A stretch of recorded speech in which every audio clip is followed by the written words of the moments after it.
The LeBron James, Adam Silver version of the NBA is such a dumpster fire that the best player in women's basketball doesn't want to be associated with the league. That's right. Caitlin Clark, the WNBA superstar, the biggest star in sports, turned down an invitation to compete against Steph Curry in a three-point shooting contest in the NBA's floundering All-Star Weekend. A year ago, New York Liberty guard Sabrina Ionescu jumped at the chance to compete against Curry from beyond the arc. Had Clark accepted the same opportunity, it would be a major ratings draw for an All-Star Weekend that has lost virtually all of its appeal.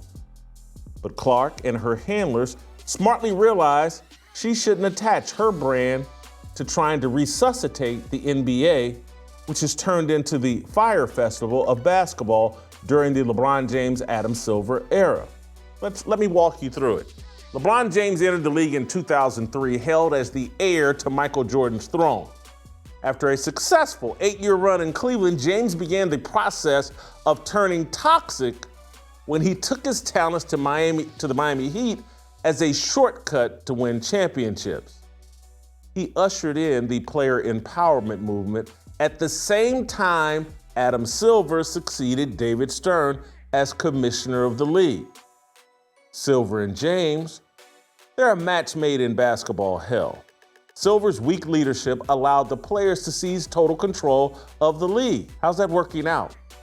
The league's biggest stars decided jumping from team to team in search of championships is what served them best. Hello, James Harden. Hello, Kevin Durant. They decided the injury risk in the All-Star game justified a total reduction in actual effort during that game. They made the same decision as it relates to playing an 82-game regular season, popularizing load management and skipping games. Hello, Kawhi Leonard. In terms of relevance and competition, the NBA is a shell of what it was during the Jordan, Magic, Bird, David Stern era.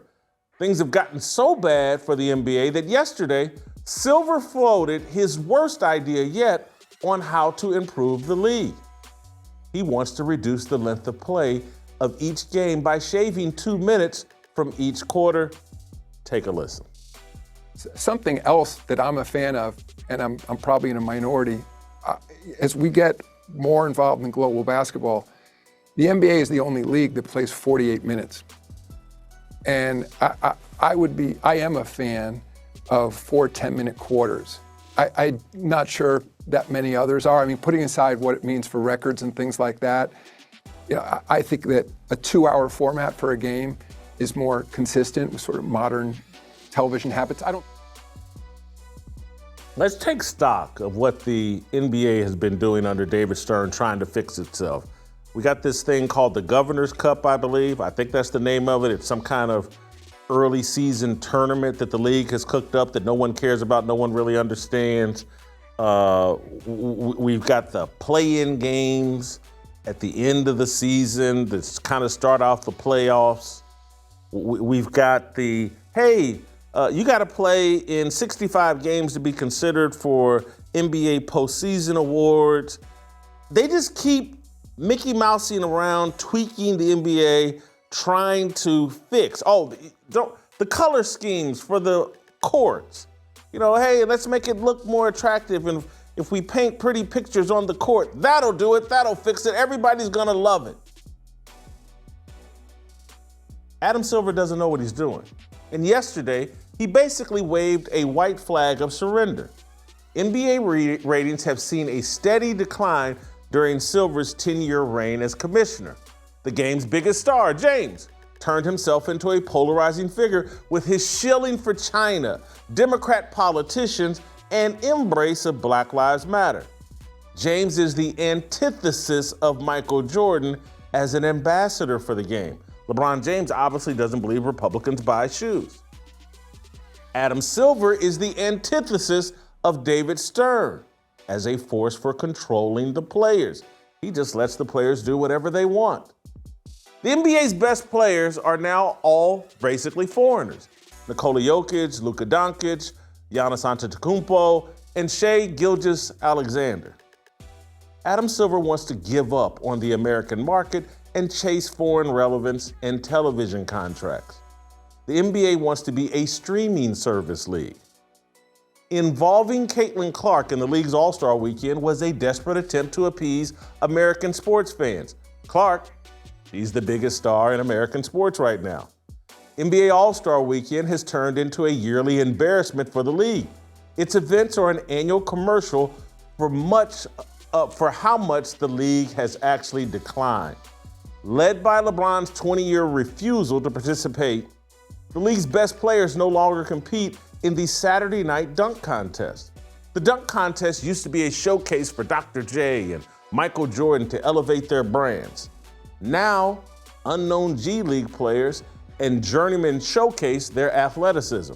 Again, don't call me racist, but I'm just saying, like, it's dominated by a white guy, some dude named McClung.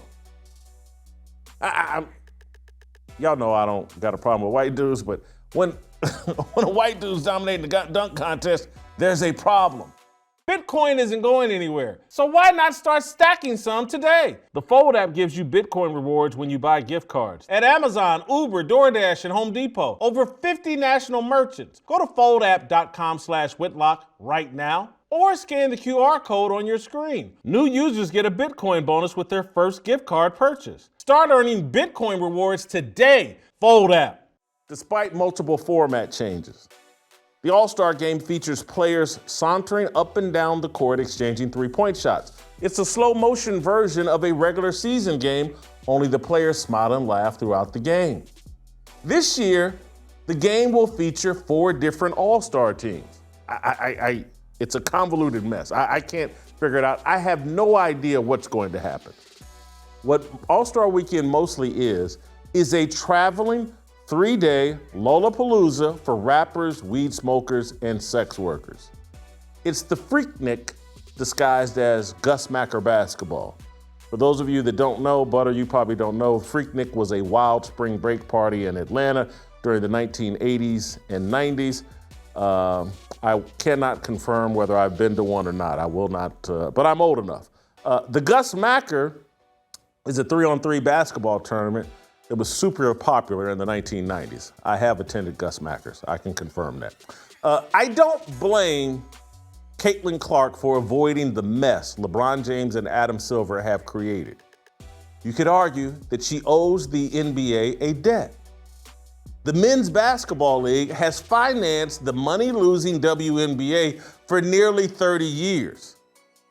Silver probably wants to channel rapper Dr. Dre. This is the mother effing thanks I get for financing this feminism. Those of you know, Doctor, do you know the end of that? This is the thanks I get for starting this gangster. Anyway, but I'll tell you after the show. Yes, this is the thanks Adam Silver gets. You created Frankenstein. The WNBA and its players feel zero obligation to help the NBA. Feminists are not builders. They're not providers. They feel no obligation to help men. And why would Clark feel obligated to help a league or a bunch of men who destroyed themselves by empowering the matriarchy? Like everyone else, Caitlin Clark lost all respect for the NBA. Feminists are not our allies. We need to figure that out, men.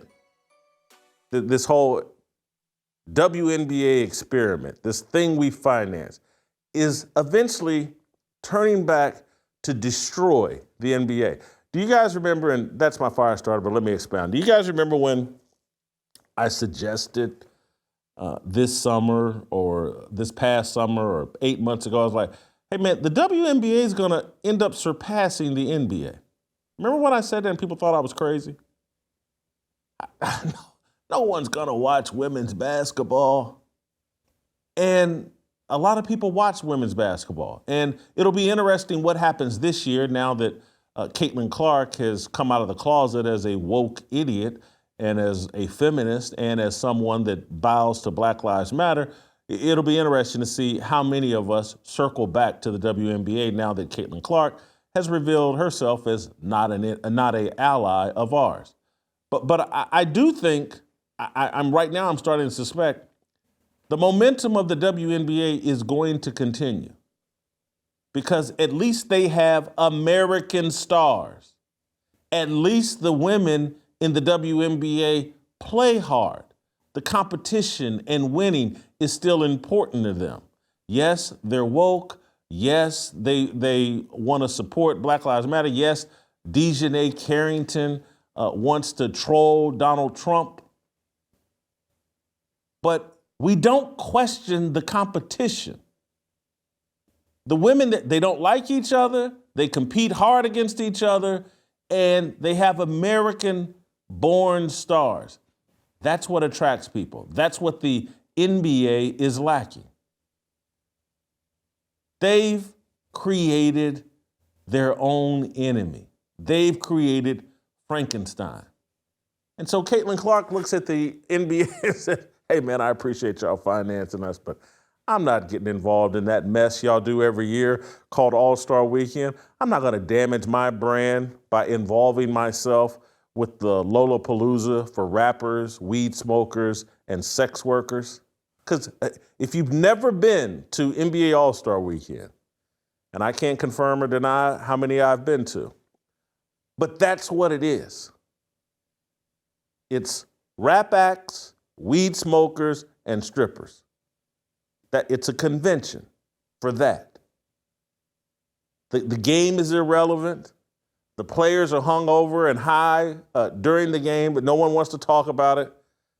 The NBA has destroyed itself, and just as we said, it was yesterday when we started talking about the Mount Rushmore of who destroyed the league. Adam Silver, LeBron James are on that Mount Rushmore. This league has been destroyed. Don't miss a second of Fearless. Hit that like button and subscribe to keep up with our latest content.